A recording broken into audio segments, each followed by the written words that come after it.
let's get a few more comments from the chat. Africa Reimagine, good to have you in the house, is saying it's a strategic move since 2020 to resuscitate the declining West and its economies. They want to defeat Russia and China and later enslave Africa. This is a world takeover on the part of the West.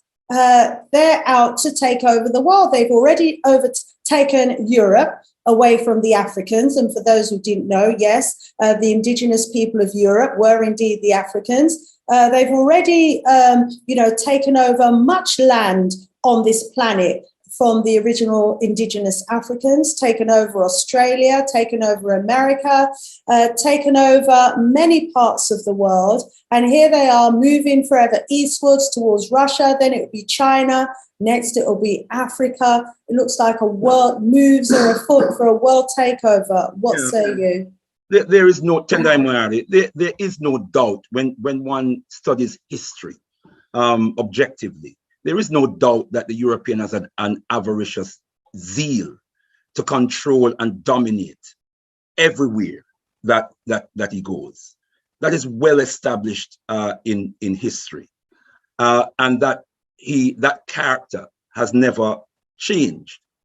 And we also know that there is something called the New World Order, a globalization project, where there are certain elements within Europe and America who have a plan, a globalization plan, and that plan is to have stronger dominion over the entire planet and all its peoples, and to subdue everyone to the domination and the exploitation of the globalists. So that is absolutely clear. That there's no question about that. The evidence is clear.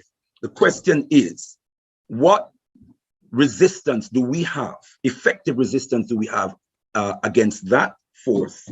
And what's our vision as a people? What is our vision? And what is our program to pursue and to fulfill our vision?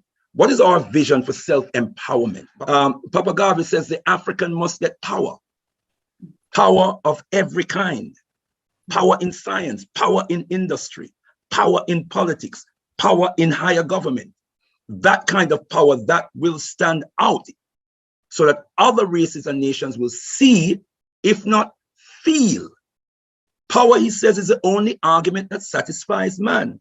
Except the individual nation or race has power that is exclusive, that individual nation or race will be bound by the will of others who possess this great qualification. Yeah. So what are we doing as African people to procure power of the kind that other races and nations will see that power and be deterred by the manifestations of that power, or feel the effects of that power? What are we doing? That's the question we have to ask ourselves. What are we doing indeed?